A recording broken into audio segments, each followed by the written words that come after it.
So you like class, okay, what should I pick, which one is great, what passive talent to take, which quest should I do, what to equip, what rewards to take, what to craft, why do I have no weapon, where do I go, how do I get the recipe, why are these iron rivets, how do I get ancient quests, why doesn't it drop, why? Stop. Chill. Corepunk is actually not that hard to understand as a whole. It's way easier than most MMORPGs. Yeah, some systems take time to figure out, like the synthesis machine or how to improve talents, but overall it's pretty traditional in its mechanics.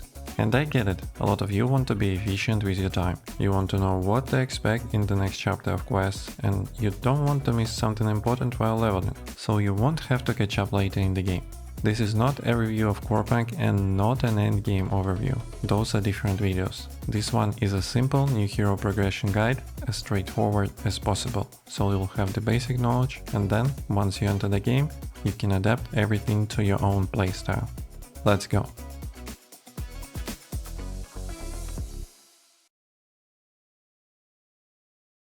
At the beginning, just a few sentences about what Corepunk actually is, for anyone watching this as their first Corepunk video.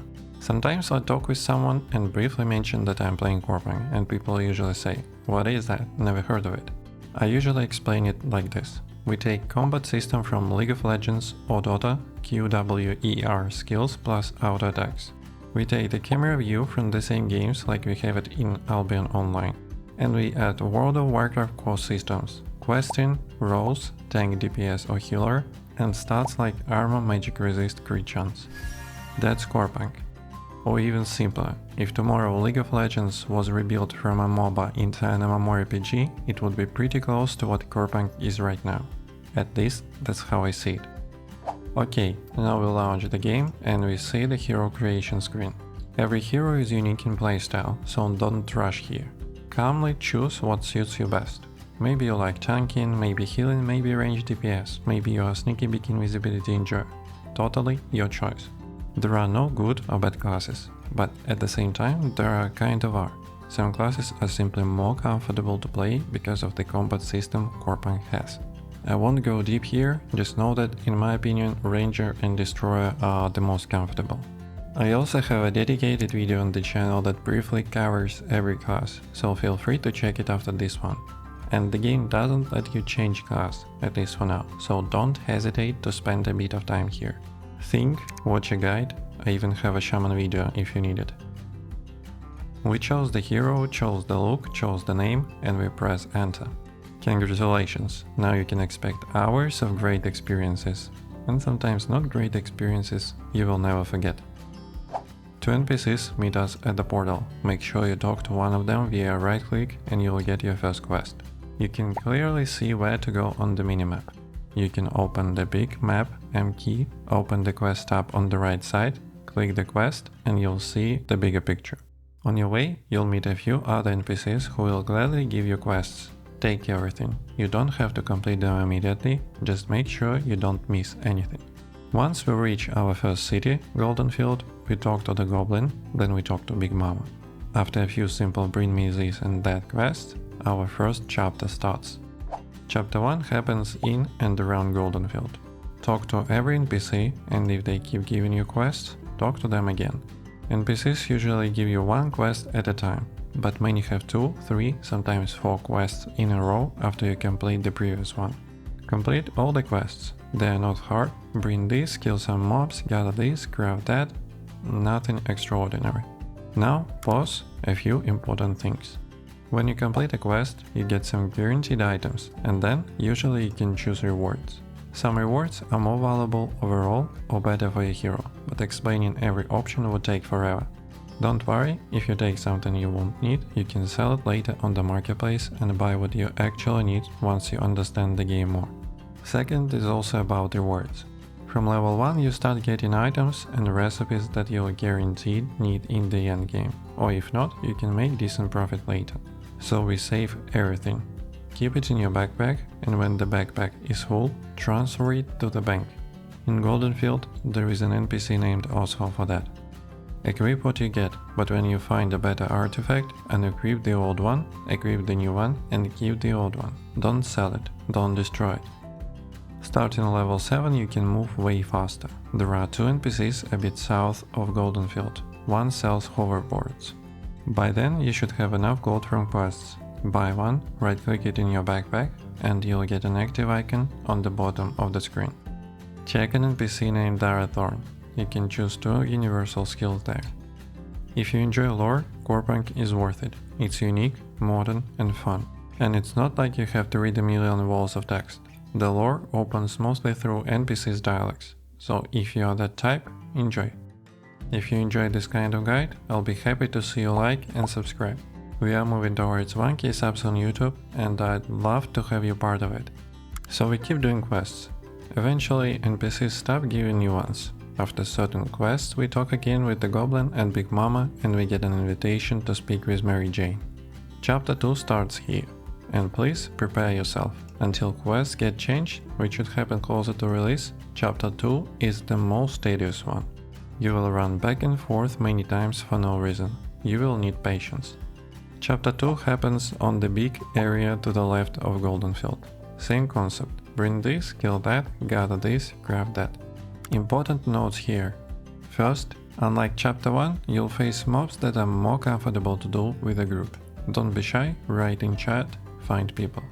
Second, when you finish Chapter 1 and start Chapter 2, you'll be around level 12. Somewhere around level 15-17, go to a guy named Ludwig. He has a group quest to defeat bosses.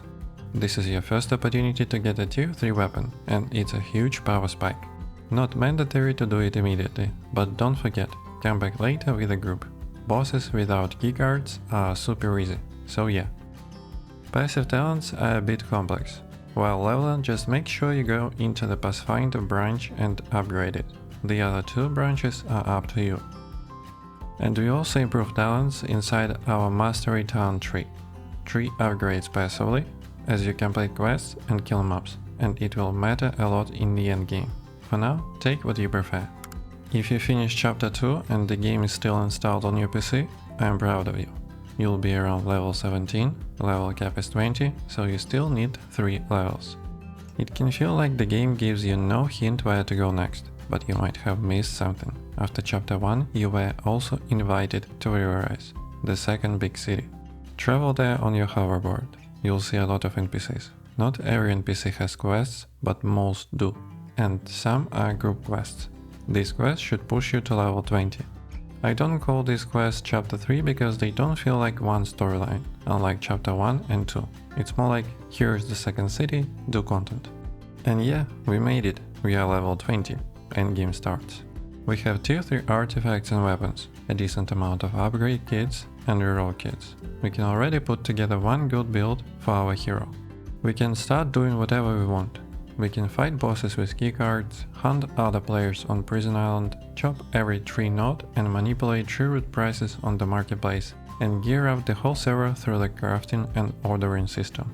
Deeper raids, open world content, there is a lot to do and you can already jump into whatever you like. But, big but, once you reach level 20 and you are in Riverrise, you'll get an invitation to speak with an NPC near the entrance to the steps. That's the real Chapter 3 questline waiting for you. There are many quests, many group ones, and I highly recommend doing them, because their rewards are extremely valuable. Yes, you can do endgame activities, but nothing competes with the value per hour you get by completing steps quests. Not even close. Before you go there, make a build.